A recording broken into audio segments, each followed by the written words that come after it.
আসসালামু আলাইকুম, কেমন আছেন সবাই? আশা করছি সবাই অনেক ভালো আছেন।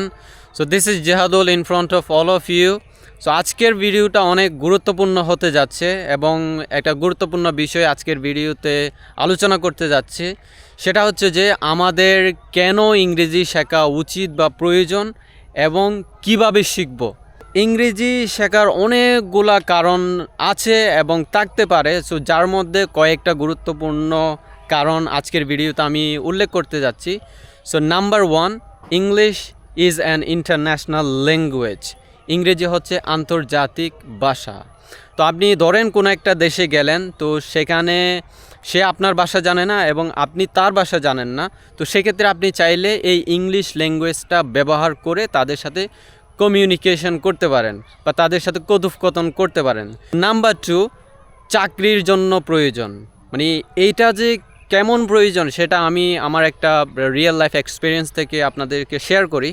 সেটা হচ্ছে যে আমার রেস্টুরেন্টে রেস্টুরেন্ট জব যেটা করা হয়েছে 2022 সালে। তো আমি চাকরিটা যখন নিতে যাই, তো যিনি আমাকে চাকরি দিবেন, তো তিনি যে প্রশ্নগুলো করেছিলেন সবগুলাই হচ্ছে ইংরেজিতে।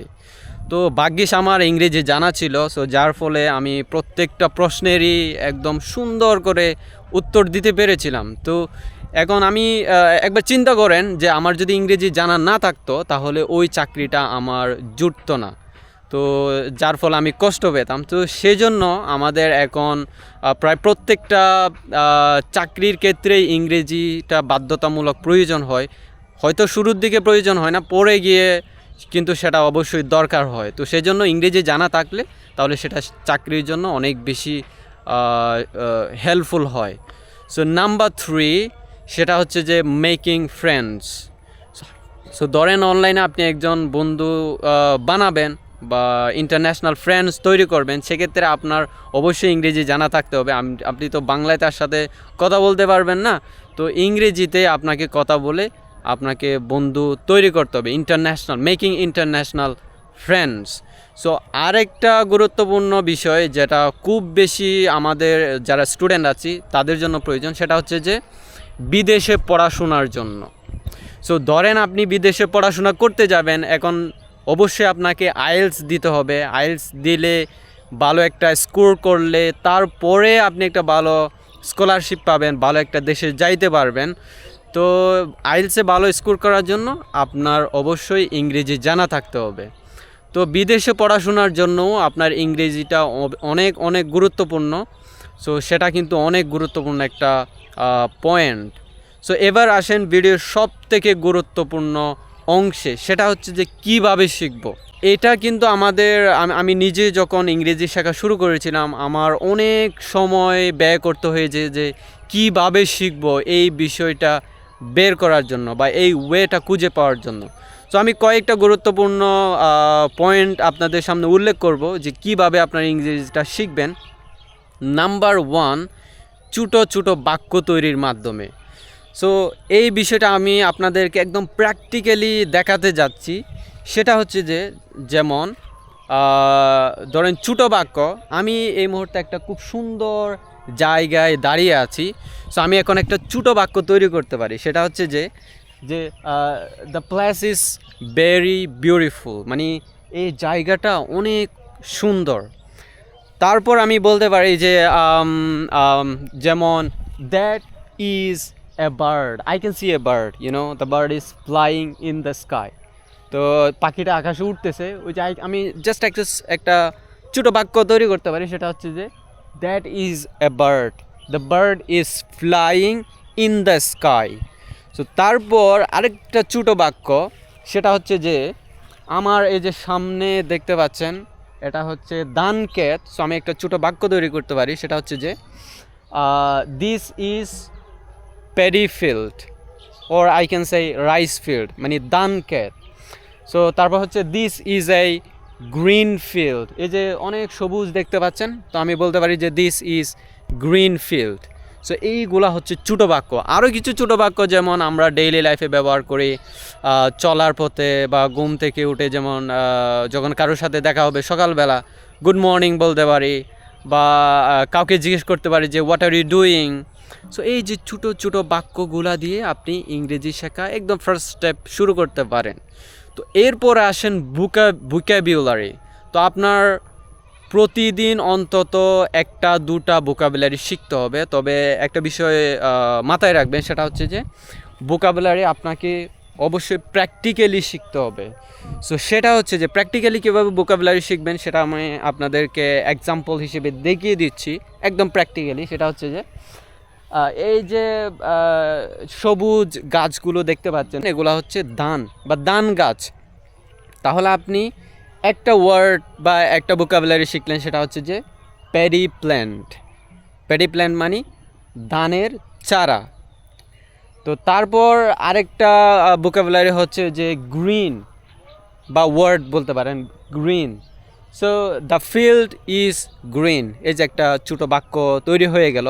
তো আমার এই পাশে দেখতে পাচ্ছেন যে একটা ফিল্ড আছে, সেটা হচ্ছে যে sugar Kane field. Sugar Kane মানে হচ্ছে, এটা আমাদের ভাষায় কুশুল বা আখ ওকে আখ বলা হয়, আমাদের লোকাল ল্যাঙ্গুয়েজে এটাকে কুশুল খেতি বলে আর কি। তো তারপর হচ্ছে এই যে প্লেস এটাও একটা কিন্তু ওয়ার্ড, নতুন ওয়ার্ড বা ভোকাবুলারি যাই বলেন। এই যে বার্ড, এটাও কিন্তু আরেকটা ভোকাবুলারি। সো তারপর হচ্ছে যেমন আমি এখন কথা বলতেছি, এই যে speak right now I am speaking, এই যে স্পিক এটা হচ্ছে একটা ভার্ব বা একটা ওয়ার্ড, একটা ভোকাবুলারি। সো এইভাবে আপনাকে প্র্যাকটিক্যালি ভোকাবুলারি শিখতে হবে। যেমন that is the sky, that is the tree, mango tree, so that is house. এই যে অনেকগুলো ভোকাবুলারি আমি শিখতেছি, এভাবে আপনাকে প্রতিনিয়ত ভোকাবুলারি শিখতে হবে। সো এরপরে আরেকটা ওয়ে হচ্ছে যে ইউটিউবে সবথেকে ফ্রি সোর্স যেটা আমি নিজে ব্যবহার করি স্টিল, এবং যখন আমি বিগিনার ছিলাম তখন আমি নিজে ব্যবহার করেছিলাম, সেটা হচ্ছে যে ইউটিউবের লেসন দেখা। ইউটিউবে অনেক টিচার্স আছে, বাংলায় বলেন ইংরেজিতে বলেন, অনেকগুলা টিচার আছে। তো ওনাদের ভিডিওগুলো আপনি দেখতে পারেন। বাংলার জন্য আমি দাদার আই স্কুলকে ফলো করতাম, তো ওনার ভিডিওগুলো আমার অনেক ভালো লাগতো। তো ওইখান থেকে আপনি গ্রামাটিক্যাল বিষয়গুলো শিখতে পারেন। তো আরেকটা হচ্ছে ইংলিশ টিচার্স, ইউটিউবে অনেকগুলো ইংলিশ টিচার্স আছে, আপনি তাদেরকেও ফলো করতে পারেন। এবং তাদের ভিডিওগুলো যখন দেখবেন একটু মনোযোগ দিয়ে শুনবেন, আপনার লিসেনিং স্কিলসটা ইমপ্রুভ হবে। তো তারা কিভাবে কথা বলছে, কোন স্টাইলে কথা বলতেছে, এটা আপনাকে ডেফিনেটলি ফলো করতে হবে। তখন পরে যখন আপনি স্পিকিং করতে যাবেন, আপনি না চাইলেও তাদের মতো করে আপনার মন চাইবে স্পিকিং করার জন্য। তো আপনি ইউটিউবে ভিডিও দেখার মাধ্যমে ইংরেজি শিখতে পারেন। তো আরেকটা ওয়ে হচ্ছে যেটা খুবই গুরুত্বপূর্ণ এবং যেটা আমি নিজে হচ্ছে ফলো করেছিলাম, সেটা হচ্ছে যে আপনি যখন চারিপাশে যখন তাকাচ্ছেন, আপনার যে সারাউন্ডিং, সেখান থেকে আপনি কি শিখতে পাচ্ছেন। তো এই যে চারিদিকে দেখে চিন্তা করে নতুন নতুন বাক্য তৈরি করা, এবং সেটা হচ্ছে প্র্যাকটিক্যালি। এই যে আমি চারপাশে অনেকগুলা গাছ দেখতে পাচ্ছি, তো এই যে এখন আমি বলতে পারি যে I can see so many trees around me.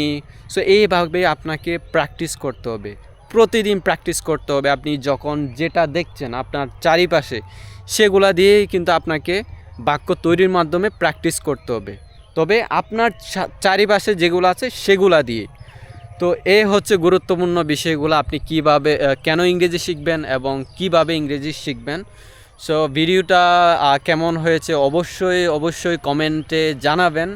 So সবাই ভালো থাকবেন, দোয়া করবেন, keep learning, keep practicing. Have a great day.